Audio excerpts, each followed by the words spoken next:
जब से ये गवर्नमेंट इक़्तिदार में आई है, जब से ये गवर्नमेंट बनी है पीडीएम जमातों की, शहबाज शरीफ वाली, जिसमें मिनिस्टर शहबाज शरीफ प्राइम मिनिस्टर है, ये कहा गया था कि हमने महंगाई करनी है क्योंकि आईएमएफ की शर्त है, हमें ये चीज़ महंगी करनी है, आईएमएफ की शर्त है, हमें बिजली के बिल बढ़ाने हैं, आईएमएफ की शर्त है, हमें पेट्रोल की प्राइसेस बढ़ानी है क्योंकि आईएमएफ की शर्त है। लेकिन वो तमाम शराइत पूरी करने के बावजूद हमें आईएमएफ ने किस्त नहीं दी है। अब ये जो बजट पेश किया जाएगा, ये आईएमएफ की किस्त के बगैर पेश किया जाएगा।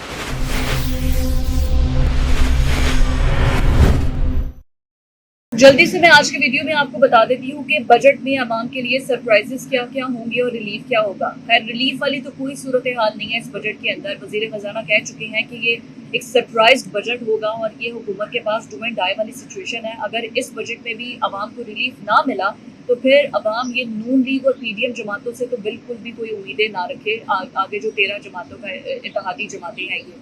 अच्छा, हमें आईएमएफ से कोई किस्त मिली नहीं है, ये तो बात क्लियर एंड कट है। जो प्रोग्राम इमरान खान के दौर में स्टार्ट हुआ था उस पर अब कोई भी किस्त हमें आगे इस गवर्नमेंट को जो मिलनी थी वो नहीं मिली है।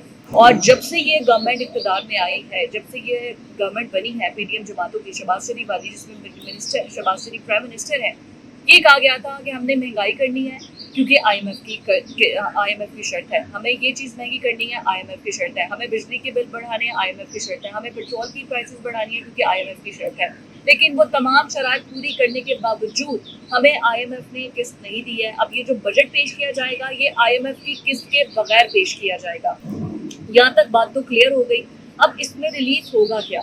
सबसे पहले तो आपके जो $100 के ऊपर मोबाइल हैं, यानी कि 30,000 अब डॉलर बनता है, तो वो मोबाइल्स भी आपके महंगे होंगे, मेकअप महंगा होगा, जो इंश्योर और बाकी जो इम्पोर्टेड दूध हैं जो कि बच्चों के लिए या स्पेशली जो ओल्ड एज वुमेन्स हैं, ख़वातीन हैं, उनको डॉक्टर्स अक्सर लिख के देते हैं कि आप ये जो है वो दूध का इस्तेमाल करें रात को सोते वक्त, आपकी सेहत के लिए अच्छा है जी। वो होने जा रहे हैं महंगे, उन पर ड्यूटी आयद होगी, लग्जरी आइटम्स पर ड्यूटी आयद होगी। इसके साथ साथ एक लंबी फहरिस्त है, चॉकलेट्स होंगे, सिगरेट्स होंगी, और फिर ऑटोमोबाइल की जो सेक्टर होगा उस पर टैक्सेस लगाए जाएंगे, डायरेक्ट और इनडायरेक्ट लगाए जाएंगे। आपका इंटरेस्ट रेट वैसे ही 21% है, उसके बाद आपने जीएसटी जो कर दिया है वो 18% कर दिया है। मैं अगर एक रेस्टोरेंट पे बैठी हूँ और मैं कार्ड से बिल पे कर रही हूँ तो मैं जी बिल पे करूँगी 5% क्योंकि मेरे पास बैंक का कार्ड है। लेकिन जो एक अनपढ़ शख्स जिसके पास बैंक का कार्ड मौजूद नहीं है, जो कि कभी ही उसको पूरे साल में पैसे जमा करने के बाद एक मौका मिल जाता है कि अच्छी जगह पर बैठकर खाना खाए, तो वो उसके पास कार्ड नहीं है, तो वो जीएसटी कितना देगा? 18%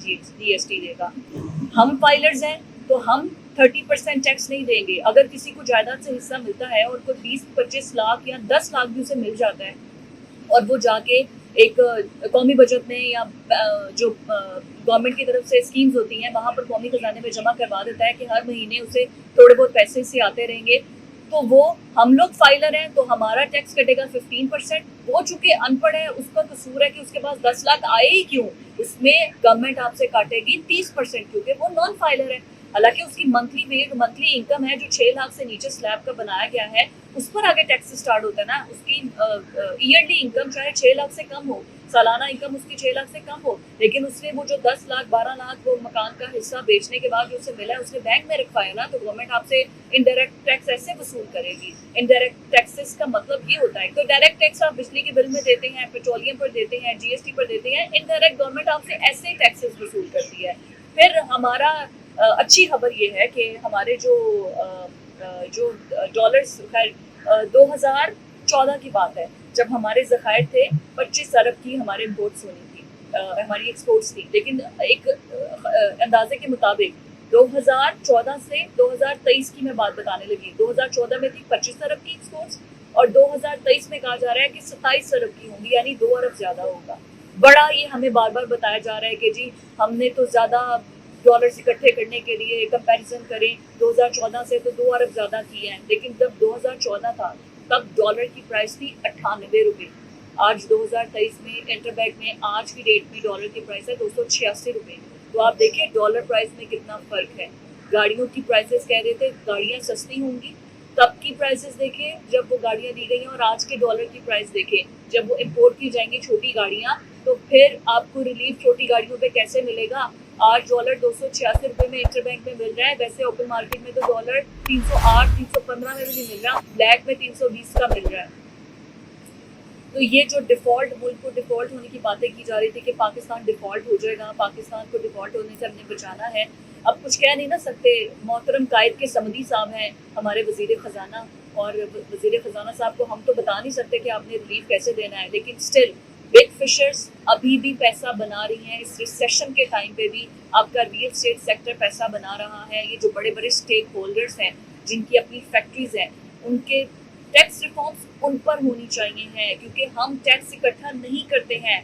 हर साल 8,000 अरब हमारा टैक्स जो है वो कम वसूल होता है, और अगर यही टैक्सेस लगाए जाए सही शोबे पर, सही लोगों पर, तो हमारे पास टैक्स इकट्ठा हो जो कि आम लोगों पर खर्च किया जाना चाहिए।